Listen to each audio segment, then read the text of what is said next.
Hi, I'm Christina Perry. I'm the Director of Development of the Chain Theater, as Amy was mentioning. Our company is entering our 10th season this year. We've been around 10 years. I was invited by Randy and Amy to talk a bit about our company's history and some of the real estate journey that we've been on. Our company first opened its first space in Long Island City. Councilman Jimmy Van Bramer was our councilman, so it was wonderful to see him today. And his office was just wonderful as we were in Long Island City during that time. We opened during Hurricane Sandy. We finished building out our space when contractors walked off the job. We opened our festival there during one of the worst nor'easters in New York City. And then a few years later, our landlord sold the building, broke our lease, and the building was demolished for luxury condos. It took us 2 years to find our current space, and that space would not have been found without Randy Berry and the League of Independent Theaters. And so we're very grateful to Randy and us for that. Thank you.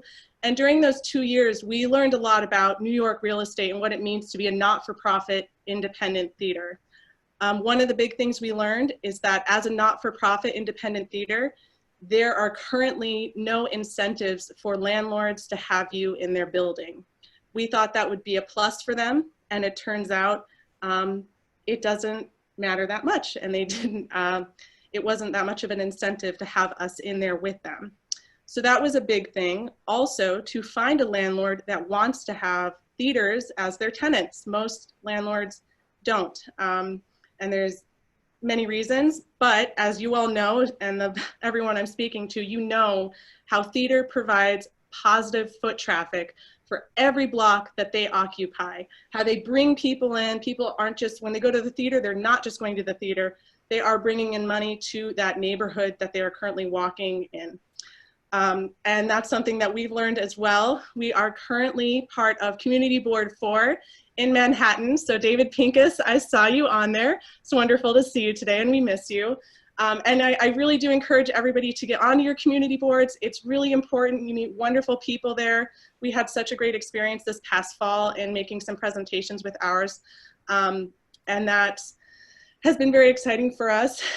We are holding on and holding hope. We have 2 spaces, a 65-seat theater and our most recent space, a 40-seat theater that we just expanded into and renovated this past summer.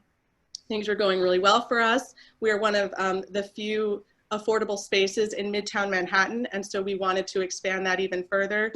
And now we are here. So as you will see, and I think Amy mentioned this in one of our previous phone calls too, theaters also improve the spaces that they're in, bringing up the real estate values. We're always looking to improve. So landlords that may be hesitant at having theaters know that we're always taking great care of our space because we want to show that off to our patrons. And I thank you. I just want to say thank you so much for this platform and this time to speak. It was wonderful to have Senator Hoylman on too. I know we've written him letters, and in a recent town hall with Senator Gianaris, who I know isn't on here today, he said something that really stuck with me, and I think is just kind of at the core of all of this, which is if the government has the power to shut down your business and close your doors, they also have the power to provide some sort of relief. And so I really hope that we can have that. And thank you. If anyone wants to take a tour of our space, chaintheater.org, and you can take a look at our spaces. So. Yeah.